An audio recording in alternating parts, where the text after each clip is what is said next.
Vamos lá, agora vai valendo. Olá, meus amiguinhos, mais um Tempos de Luta. Dessa vez estamos com 3 câmeras.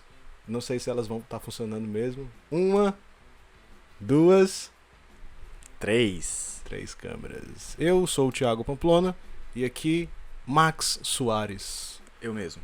Aquele que de tudo sabe, de tudo entende e Rapaz, tudo faz. Diga isso não. É. Mais ou menos tudo. E aí é a primeira vez que a gente está com esse esquema de várias câmeras. Se você está ouvindo a gente aí nas plataformas de podcast, no Spotify, no Google Podcasts, no Anchor, estamos também no YouTube, né? Sim, YouTube E se você... que tá indo forte, né? Tá indo bem. O YouTube tá legal, a gente tá gostando. Tá indo bem. Então se você quer ouvir a gente e ver a gente também, você pode ir pro YouTube. Se você quer só ouvir a gente, só porque a nossa voz é deliciosamente boa, Rumble. E aí você pode ouvir só a gente no podcast mesmo, tá tudo certo. Vai no Spotify, procura lá Tempos de Luta, no Google Podcast também. Estamos em quase todas as plataformas, ainda vamos chegar Quase. Estamos chegando. nas demais. Vai dar certo, é apenas um começo. Max, como é que você tá? Tô bem, cara. Tô bem, tô ansioso pra contagem regressiva pra abrir o nosso energético. Então vamos... Né? Vamos fazer a contagem regressiva em 5, 4, 3, 2, 1. Sensacional. Caramba, que coisa Agora maravilhosa. tá tudo tranquilo. Vamos dar o primeiro gole pra batizar.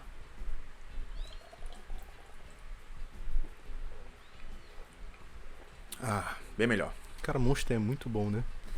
Monster é Monster, é o melhor energético e acabou. Falando em Monster, é porque eu queria encontrar um gatilho pra começar, né? Falando em Monster, Temos os monstros do UFC 241. temos os monstros do UFC 241, UFC que acontece nesse próximo sábado, que é dia... quanto? 16? Hoje é 14? Boa pergunta. Deve ser 16. Hoje é 15. Então deve ser 17.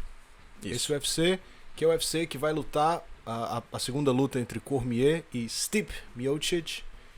O que falar dessa luta, Max? Cara, é uma revanche muito aguardada, né? A gente sabe que a primeira luta foi de uma forma inesperada para todo mundo. Acho que poucas pessoas achavam ou apostaram que o Cormier iria ganhar, ainda mais da forma que ele ganhou. Acredito que o Miocic ele tem alguma coisa para provar, sim, porque foi uma forma de tirar o cinturão dele sem ele entender muito bem o que tinha acontecido, né? Foi um cruzadinho que pegou a curta distância, um cruzado Muito que curtinho. parecia totalmente inofensivo. Acredito que dessa vez ele vai estar bem mais atento a esses detalhes e não vai mais subestimar talvez a mão do Cormier da forma que ele tinha subestimado da primeira vez. A gente já tinha comentado antes que o Cormier é aquele típico cara que ele parece ser ruim em pé, ele tem um jeito meio desastrado, né? Nem um pouco ortodoxo, não tem uma guarda nem um pouco aquela do kickboxing fechadinha mesmo, tem um estilo defensivo meio estranho, mas é um cara que é muito bom, né? Um cara que tá trocando porrada na AKA já há um tempo, treina com Luke Rockhold, com Caim Velasquez, com toda a corja de assassinos que tem lá da parte em pé, então é um cara que desenvolveu um jogo muito bom, mesmo sendo esteticamente estranho. Então, realmente é um cara que também nos pesados tem uma mão fortíssima, um cara que não perde nada de peso, né, na verdade, pra lutar. É um cara que chega realmente 100% fisicamente e tem uma pujança, uma força incrível. Melhor. Então, cara, o Cormier é um cara que ele tem o dom mesmo, né? Foi um cara que já participou de Olimpíadas, vem da luta olímpica, mas ele realmente, como você falou, criou um estilo próprio. Isso é o que é diferenciado.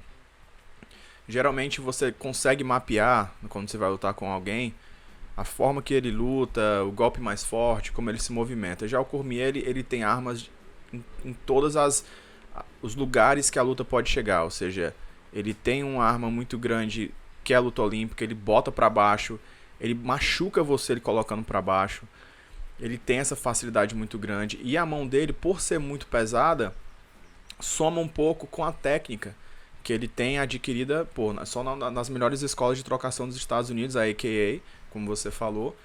Então é uma luta perigosa, mas do outro lado, eu acho que o Stipe, ele é um cara muito, por mais que ele seja ortodoxo, ele é um cara muito técnico. E essa técnica dele ajuda ele a conseguir driblar. Eu acho que é só o fato de ele dessa vez não subestimar, que foi o que eu acredito que aconteceu da primeira. A longo prazo, né? Porque a luta acabou muito rápido também, não deu pra ver como ele ia desenrolar. Mas eu acredito que é aquele clássico striker versus wrestler. Sim. Então eu acredito que a longo prazo o Cormier ia tentar botar pra baixo e fazer o jogo dele de amarrar e de bater e de pontuar, quem sabe até finalizar. E o Stipe eu acho que ia encontrar a distância, ia encontrar o estilo de luta ali pra ele dominar a luta em pé e acabar vencendo a luta em pé. Então eu acho que essa luta tem tudo pra ser muito dinâmica.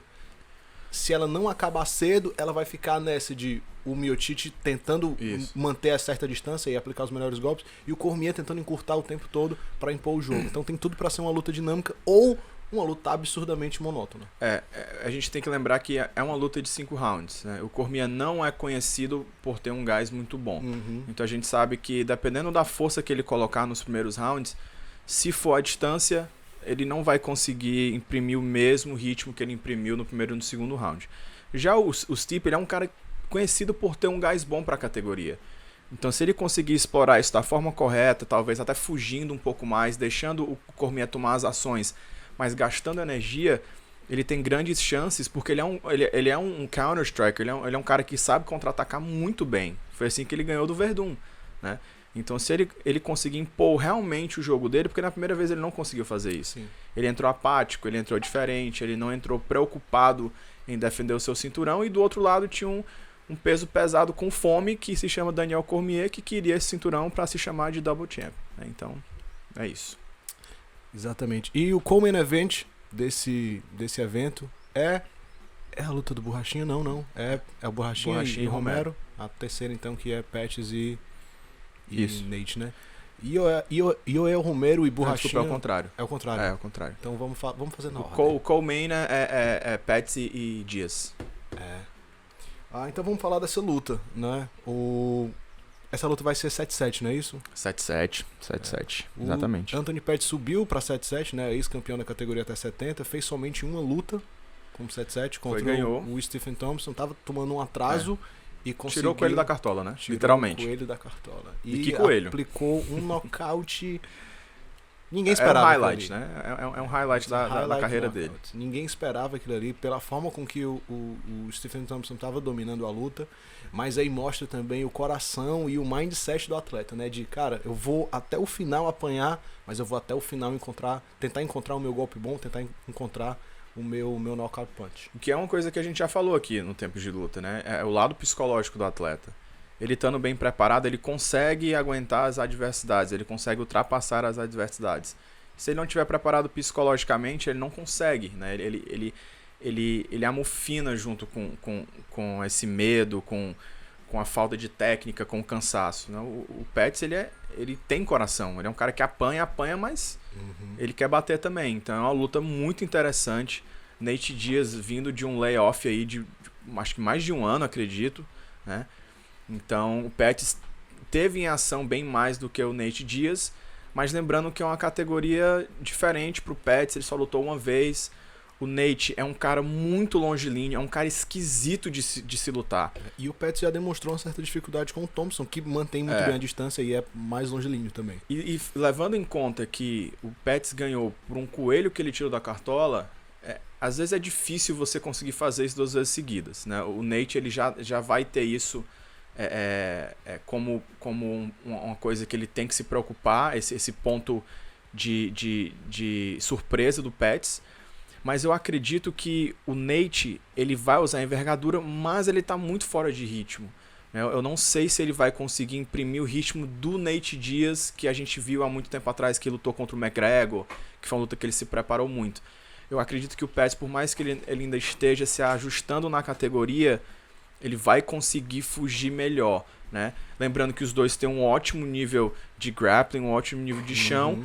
Se for pro chão, vai ser um bem bolado, muito legal de assistir. Acho que vão ter várias trocas de posição, muitas transições, muitos ataques. Mas no chão, por mais que o Nate Diaz seja bom, eu acho que o Pettis arrisca mais no chão. Acho que ele ataca mais, ele finaliza mais. Então, Vamos ver o que é que vai acontecer. Né? Os dois são muito bons com as costas no chão, né? Mas a gente realmente vê mais o Pettis fazendo mais transição, correndo para as costas, tentando passar uma guarda.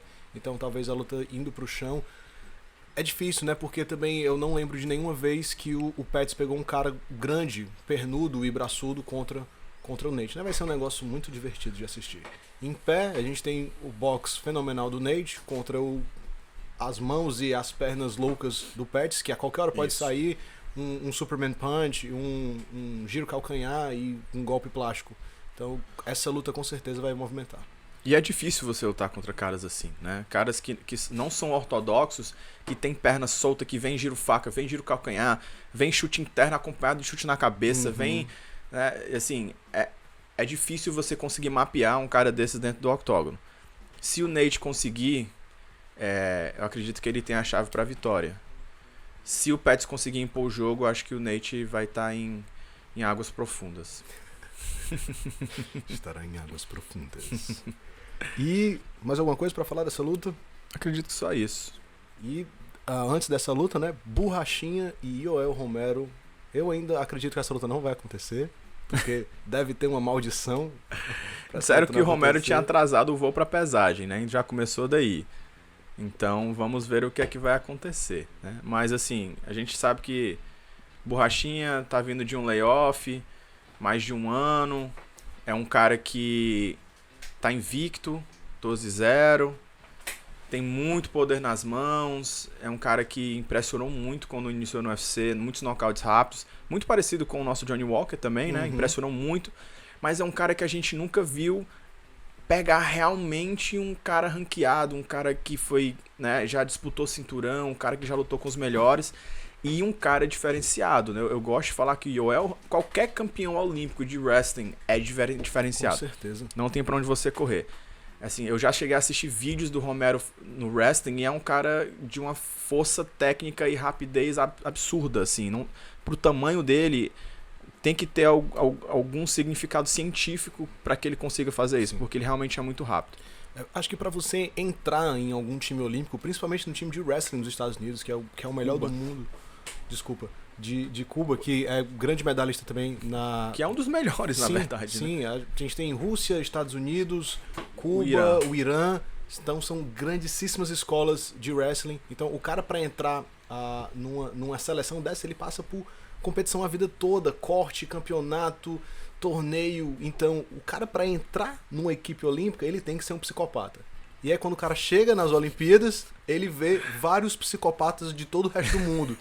E pro cara ser o melhor entre todos esses psicopatas, tem que ser mais psicopata ele é ainda. O maior psicopata. Então o Romero é um grande psicopata. E o que muita gente não sabia, assim, quando ele começou a lutar no UFC, eu falava muito, cara, o Romero, ele não é só bom no wrestling. O pessoal falava, mas ele lutava por Cuba e tal, acho que foi medalha de bronze nas Olimpíadas. Eu falava, sim, mas o irmão dele é Golden Gloves de boxe, então ele também tem com quem treinar e afiar as mãos. E a gente vê isso. Ele não é aquele cara que joga um volume enorme de golpes, mas quando pega, meu amigo, assim, você vê um cara que bate 93 num dia e no outro dia ele com certeza tá com mais de 103, 105 quilos, voando numa joelhada como ele fez com o Chris Weidman. Quer dizer, qual será a quantidade de potência que um ser humano daquele tem armazenado na musculatura para conseguir fazer aquilo? Então, a projeção de força que ele tem num soco é absurda. Óbvio que o Borrachinha a gente vê que também né, tem uma musculatura muito boa, é muito forte. Eu acredito que vai ser uma colisão de trens, literalmente. E eu acho que a mão que entrar primeiro vai ganhar. E se não entrar essa mão, quem tiver o gás melhor vai ganhar. Eu acho improvável essa luta se estender muito, né? Eu acredito que o Borrachinha tem essa, como é que eu posso dizer, essa característica de sempre começar com tudo, de sempre dar tudo. O Romero é um pouco o contrário disso. Ele se poupa um pouco mais, porque ele é um cara inteligente, ele sabe que ele pode lutar longas jornadas. Isso. Mas talvez numa luta de 3 rounds, ele se doe um pouco mais no começo, né? Ele lutou 5 rounds quase todas as últimas lutas dele. Eu acho que esse vai ser um diferencial nessa luta. Assim, na minha cabeça, eu não sei se o Borrachinha vai começar da mesma forma. Né? Porque eu penso muito assim, é um cara que tá num layoff de mais de um ano, tá voltando pra fazer um card principal contra um dos top contenders da categoria, um cara muito perigoso. Eu não sei se ele vai entrar naquela vibe de querer acabar a luta no primeiro minuto, por exemplo, porque isso é muito perigoso pra ele. O Romero tem muito a oferecer se ele for querer entrar com tudo, né?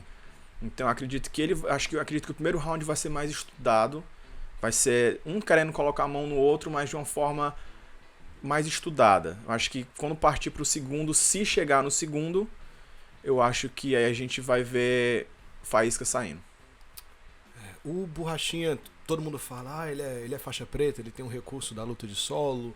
Muito improvável ele cair por cima do Romero e muito improvável ele achar alguma coisa por baixo também do Romero, né? O Romero é um cara que mata o jiu-jitsu muito bem.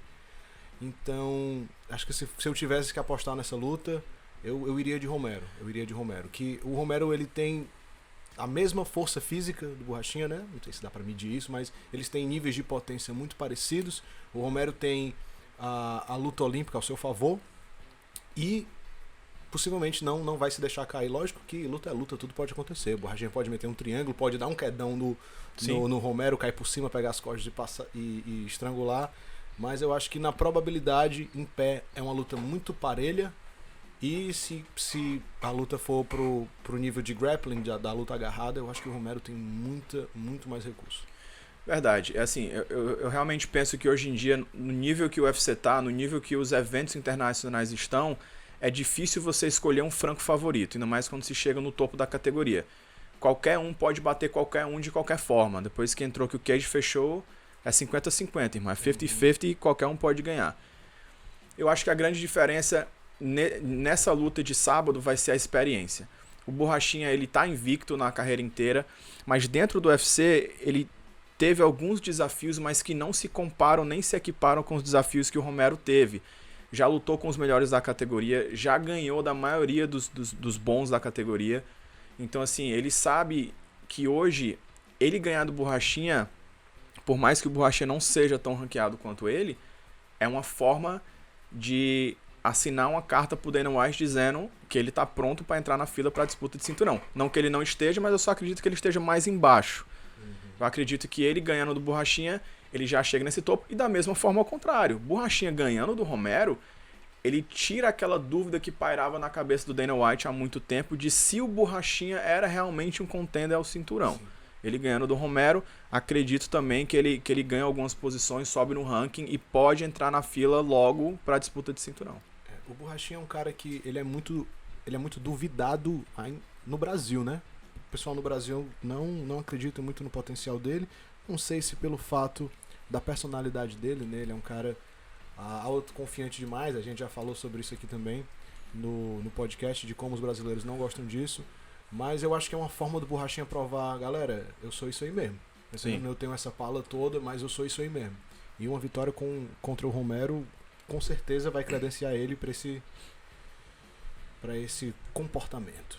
E pegando um gancho, saindo um pouquinho desse assunto de UFC, mas continuando, acho que com a cultura brasileira em relação a atletas, isso acontece muito porque existem muitos atletas profissionais hoje em dia que não estão no UFC, que são muito conhecidos fora, mas que aqui ninguém conhece. São atletas que ganham cinturões de eventos da Sérvia, da China. Ou seja, tem caras, tem brasileiros muito, muito talentosos pelo mundo que poucos brasileiros conhecem e não reconhecem o talento do cara porque ele não luta no UFC. Mas a gente tem, por exemplo, Bibiano Fernandes. Bibiano Fernandes é um fenômeno do MMA na China, no One. Pouca gente conhece. Por quê? Porque é no One. Se tivesse no UFC, todo mundo conheceria. Ben Askren, muita gente não sabia quem era Ben Askren. Porque ele era do One, invicto. Batia todo mundo, batia os top do mundo. Chegou no UFC e ficou conhecido. Então, assim, eu acho que o brasileiro em si ainda tem essa cultura de achar que só tem atleta bom no UFC. Né? Independente de ser brasileiro ou americano, ou seja o que for. Mas essa é uma cultura do brasileiro. Já, o pessoal de fora, não. Eles já procuram olhar quem tem fora. Porque você ser bom no One, no Bellator, no Rising ou no UFC, ainda é você ser bom. Sem dúvida, sem dúvida. Só que a diferença é que o pessoal acredita que ser bom é só quem tá dentro do UFC. O nível de competição tá quase lá, tá quase equiparado, né? Por exemplo, você vê, deixa eu ver um exemplo de o Demetrius Johnson. Sim. Né? Saiu, foi pro One e não foi o que todo mundo esperava. Então ele encontrou um nível de competição absurdo. O Sage, a gente falou no podcast passado, pegou o Cosmo. Se você for parar pra pensar, eu não vou conseguir tirar agora de cabeça, mas tem vários exemplos de caras que eram muito bons e saíram do UFC e que encontraram um nível de competição muito forte lá Rory também. McDonald. O Gegard Mousasi é o contrário, né? Um cara que saiu do UFC ele se deu melhor no Bellator. E deslanchou. Exatamente. Mas enfim, o nível de competição nos outros eventos tá equiparando, né? Sim.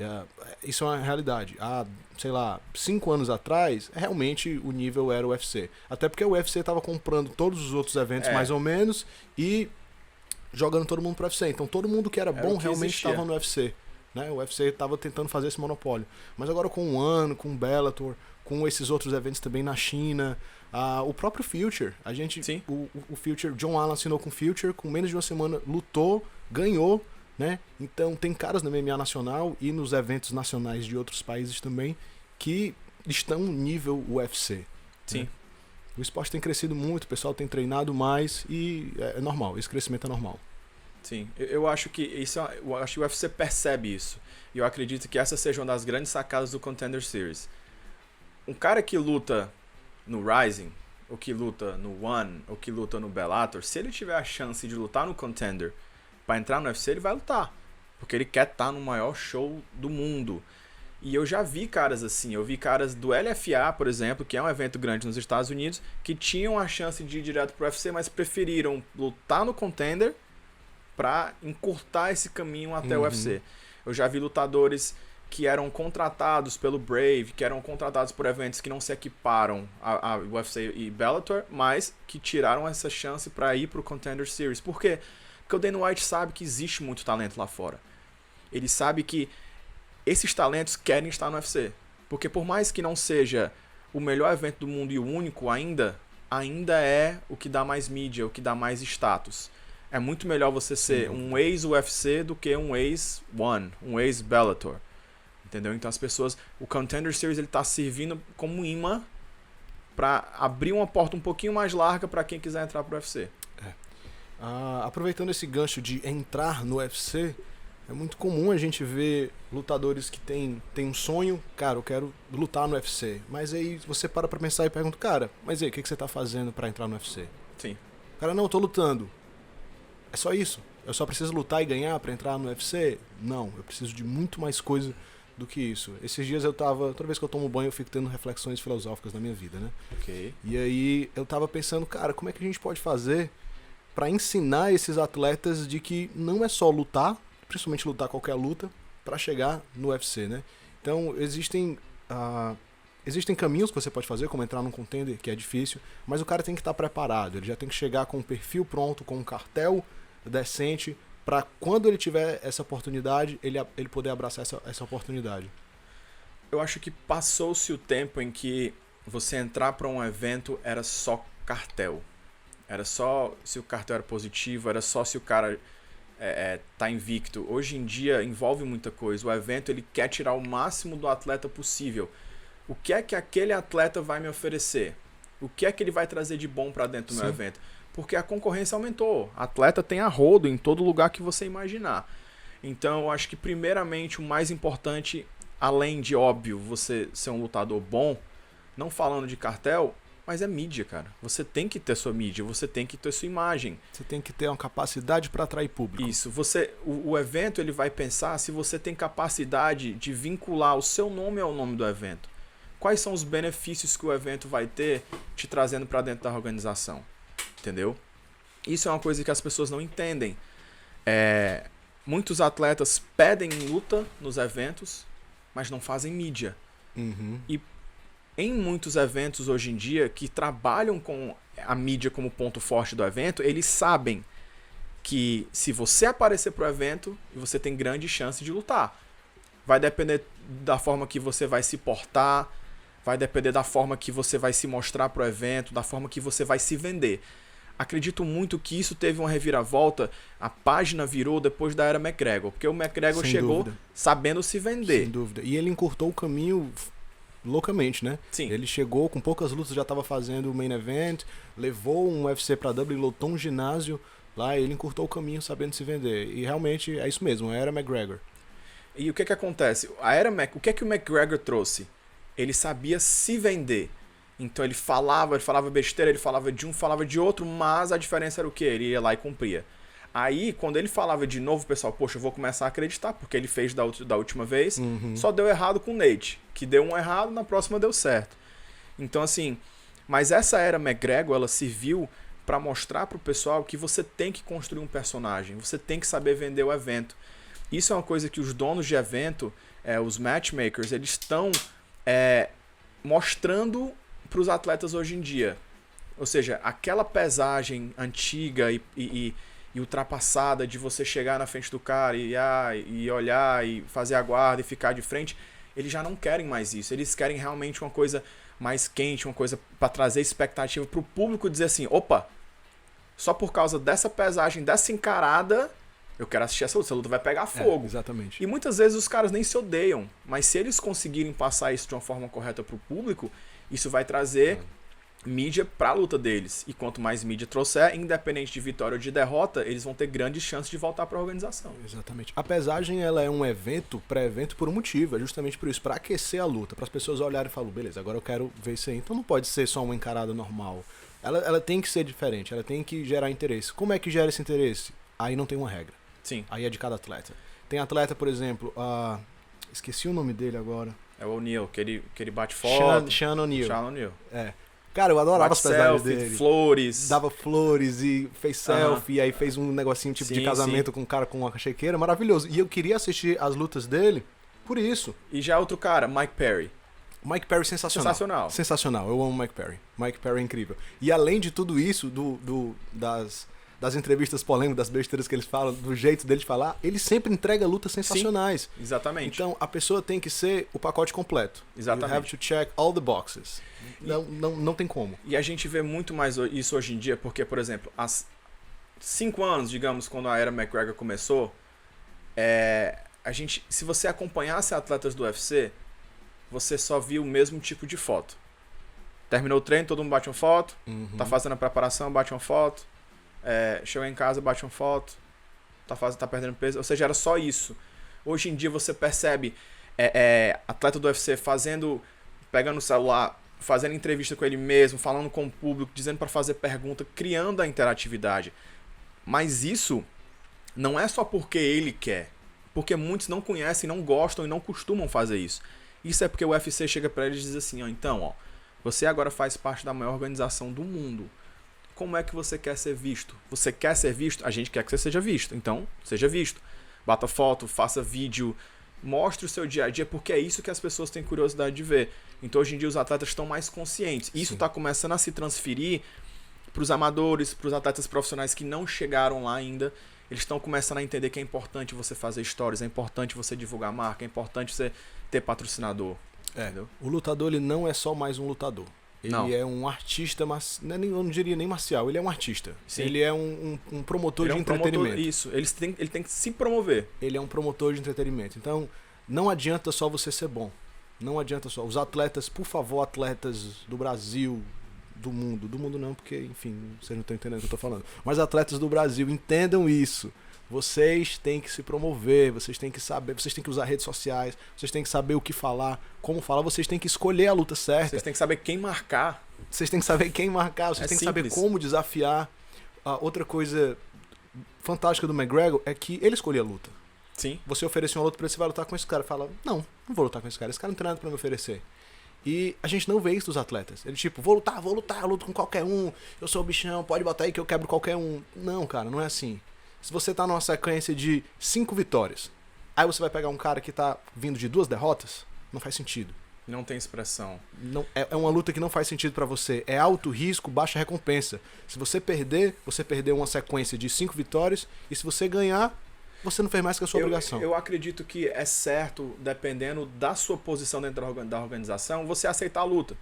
Porque, tipo, acabou de entrar, vou entrar de última hora pra lutar com o cara, você impõe as suas condições. É questão de oportunidade também. Mas pra você conseguir se manter no topo, você tem que escolher a luta certa. Não é a luta certa pra você ganhar. Eu não digo nem pra conseguir se manter no topo, eu digo pra conseguir chegar no UFC. Sim. Porque, por exemplo, a gente vê cartéis de caras, os caras tá com 5, 6 vitórias seguidas, aí você vai ver os adversários do cara. Eu faço isso como dono de evento, como dono do Victórias, eu faço isso. Eu analiso os sharedogs das pessoas e todos os donos de evento fazem isso. Então, se você tá com 4, 5 lutas, aí você vai ver os adversários, cara com uma luta, cara com 2 derrotas e uma vitória, cara com 4 derrotas e uma vitória, esse cara não tem expressão. Ele pode até ter um cartel positivo, mas quando você faz uma análise ali superficial, você vê que esse cara não é essas coisas todas. Então, você tem que saber com quem você vai lutar, aonde você vai lutar. Eu vejo muito atleta, por exemplo, tem atleta novo, esses dias eu recebi uma indicação aqui pra botar no Victórios, de um moleque de 17 anos, que parece que já tem 3 lutas.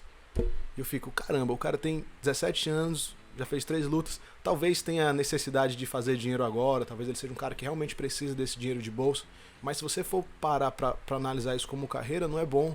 Sim. Você vai chegar com 20 anos, com 10 lutas, com 11 lutas, quantas lutas você vai perder? Como é que vai estar o teu cartel?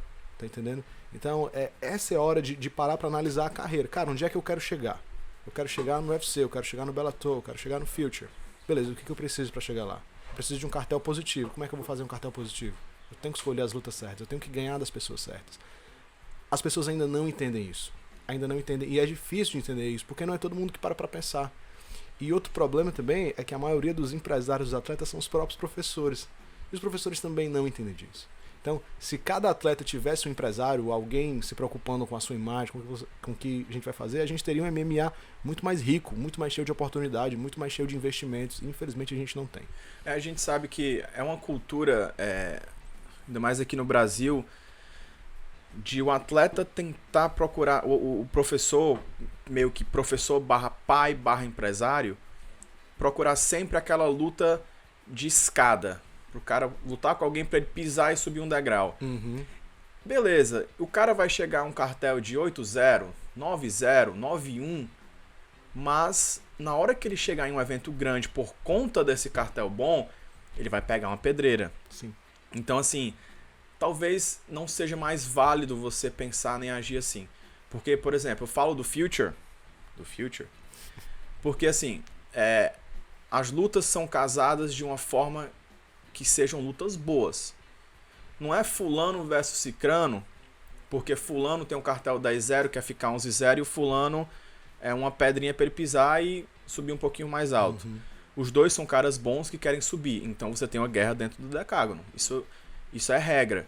Você vai colocar um cara só para pisotear o outro, para conseguir sair com a vitória porque o cara tá vindo de uma derrota, pode muitas vezes parecer o certo, mas você tá prejudicando o cara. Sem dúvida. Porque você, às vezes, acaba inflando o ego daquele atleta. Pô, ganhei. Aparece um luta pro cara num evento maior. Ah, mas eu tô vindo de vitória. Só que ele esquece que o cara que ele ganhou era um picolezeiro, irmão. Era um Zé Ninguém. Era um cara que foi colocado ali na frente dele pra ele bater mesmo e se promover. Então, não tô dizendo que isso seja errado. Muitas pessoas continuam fazendo. Mas eu só acho que professores e empresários têm que entender que os matchmakers e os eventos não são mais bestas. Eles sabem quem é quem. Ah, o meu atleta perdeu as últimas 3. Mas se ele perdeu 3 lutas pra 3 caras muito duros... E se ele fez uma guerra? O matchmaker vai saber. Sim. Ah, meu irmão, esse cara tá vindo de 2 derrotas. Mas foram 2 derrotas pros melhores do Brasil. Opa! Então se ele perdeu pros melhores do Brasil, ele está entre os melhores do Brasil. Uhum. Não é porque ele perdeu que ele é o pior do Brasil. Ele tá lutando naquele nível que um evento daquele nível vai querer ver ele. Exatamente. Entendeu? Então a gente vê atletas em eventos maiores no Brasil com cartéis não tão bons, fazendo co-main event, fazendo main event, porque os caras são pedreira. Ele sabe que o cara pode entrar ali pra perder, mas vai ser uma derrota, ele vai vender muito caro essa derrota pro cara. E como a gente falou antes, os matchmakers e os donos dos eventos estão preocupados com isso, com entretenimento. Cara, pro Victórias, eu vou te falar, eu prefiro colocar um cara 5-5, que vai me atrair 200 pessoas pro evento e mais 1000 pessoas me assistindo minha transmissão ao vivo, ou eu vou querer pegar um cara 7-0 que não vai me levar ninguém pro evento? Pois é. Quem que eu prefiro? Eu prefiro o cara 5-5. Primeiro por quê? Porque imagina que dessas 10 lutas que ele fez foram 10 guerras. tudo decisão dividida e perdeu por decisão, tá ligado? É um cara que entrega uma luta massa e tem capacidade de atrair público. Quem é que eu vou querer?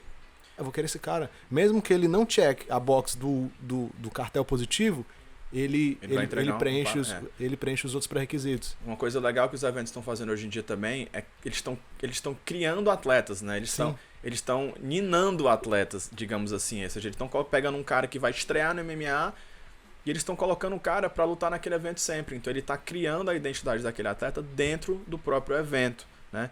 Isso é bom pro evento, porque no dia que esse cara chegar ao nível de ir para fora, tudo que tiver dele vai ser referente àquele seu evento, né?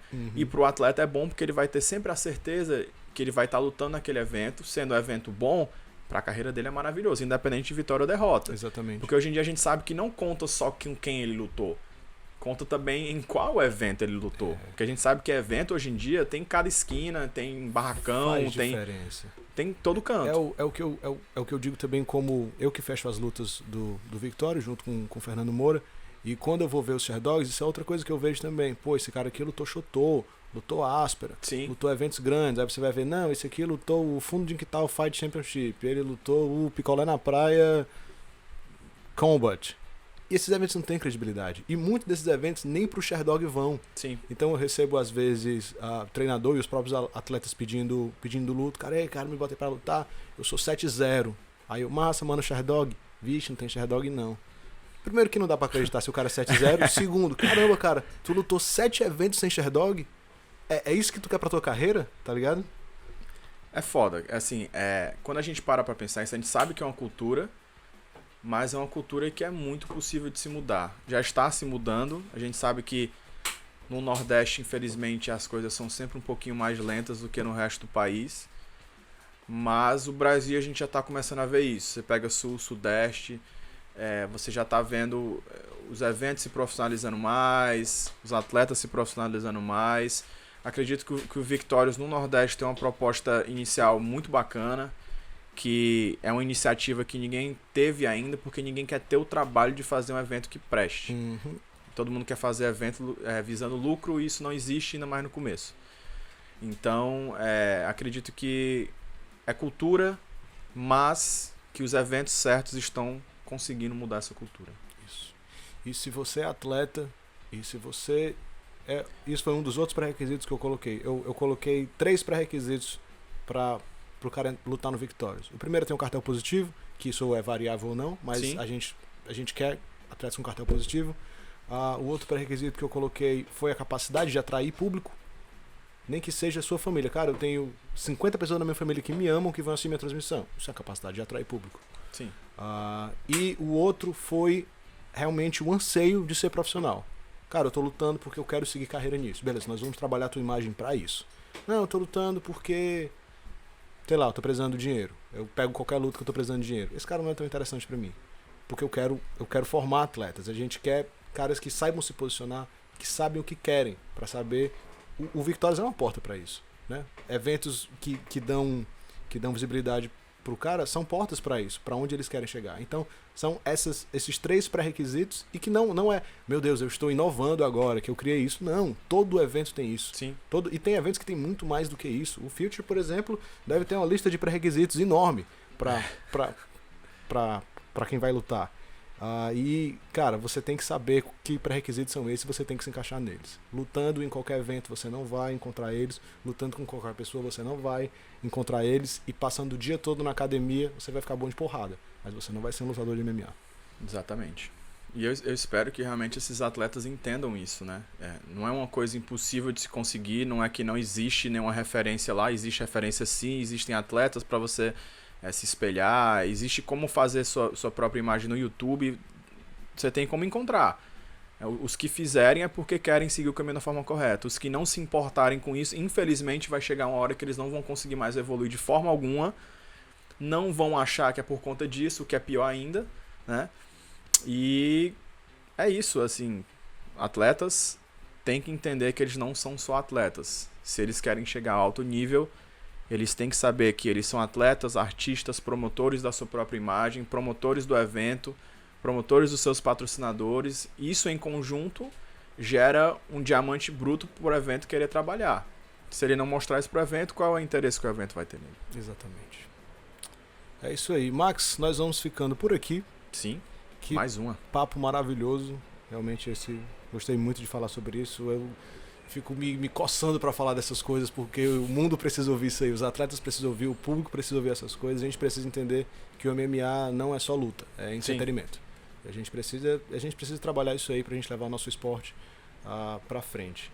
Próxima semana, possivelmente gravaremos mais um episódio. Eu e você estaremos em São Paulo. Sim. Né? É bem provável que a gente consiga gravar um lá em São Paulo. Provavelmente. Estaremos lá no Field, mas também não vamos prometer, porque nunca se sabe, né? Pode ser que aconteça no quarto, mas acontece. Pode ser que aconteça no quarto, pode ser que seja só a GoPro, a gente bem apertadinho assim, falando no microfone. Mas vamos tentar fazer. Estaremos em São Paulo para o Future 8 e nesse próximo programa falaremos muito mais do Future, da próxima edição, do que o evento vem trazendo de novidade. Já falamos, a gente sempre aborda o Future aqui, mas vamos falar um pouco mais focados dele na próxima semana. Se você tá assistindo a gente aí no YouTube, eu vou fazer aquele negócio de YouTube, tem que fazer, velho, não tem jeito. Mas se inscreve aí com a gente para você receber as notificações, clica aqui no gostei e tal. O nosso canal não tem nenhum dislike ainda. Isso é bom. Isso é bom. E faz o dislike que a gente te acha, tá? Eu tô falando bem sério pra aquela câmera, porque se você der um dislike, irmão, eu vou te achar nem que tu esteja no banheiro. Nós vamos encontrar você. Tá bom? É brincadeira, mas não dá isso não. Dá isso. É isso aí. E estamos também nas plataformas de podcast. Então, ouve a gente aí no carro, pelo Spotify, pelo Google Podcast. Vamos fazer mais tipos de conteúdo. Isso é apenas o começo. Estamos no quarto episódio. Quarto episódio com 1, 2, 3 câmeras. Sensacional. Não sei se conseguiremos manter essa estrutura, porque deu trabalho. Vocês não têm noção do quanto tempo que o Thiago passou pra montar isso. Se estressou, gritou. Caramba, deu muito trabalho. Mas no final deu certo pra vocês conseguirem ter ângulos diferentes da nossa conversa. E acredito que valeu a pena. E a gente tem a maravilhosa Hannah Pamplona ali atrás. Mostra aí, Max, ela. Olha só. Dando os plays nas câmeras aí, nas coisas. E vamos ver se a gente consegue manter essa estrutura bacana. Mas é isso aí. Ficamos por aqui. Palavras finais, Marcos. Só agradecer, mais uma conversa bacana que vocês tiveram com a gente. Espero que vocês tenham gostado. Acredito muito que o Tempo de Luta vai evoluir cada vez mais. Melhores conteúdos, melhores formas de passar esse conteúdo para vocês. Quem sabe diferentes lugares, né? Acho que tudo é uma forma bacana de mostrar para vocês o que a gente tá trazendo o nosso pensamento. Agradeço quem está acompanhando. Isso significa que vocês estão entendendo o nosso raciocínio. A gente está conseguindo passar a mensagem da forma que a gente queria. Então continue com a gente. A gente está se esforçando para fazer isso para vocês. Hoje aqui em Fortaleza é feriado, então a gente está aqui tentando fazer acontecer. Por isso que deu tempo de botar essa estrutura toda. Se fosse um dia normal de trabalho não teria dado, até porque a gente não trabalha só com isso. Ainda. E temos vários trabalhos, mas um dia estaremos para conversar com vocês o dia inteiro. Muito obrigado e até a próxima. Até. E você pode deixar um comentário também, pedindo de repente um conteúdo, dizendo, cara, tô gostando, não tô gostando. E vão participar. A gente quer fazer isso aqui realmente para vocês. Se vocês tiverem interesse em ouvir a nossa opinião sobre alguma coisa, ou tiver alguma pergunta, sei lá, qualquer coisa, manda mensagem aí que a gente vai responder com muito carinho e amor. É isso aí. Valeu. Valeu.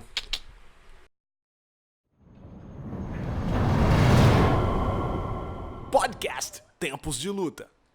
This podcast is brought to you by Monster Energy Drink.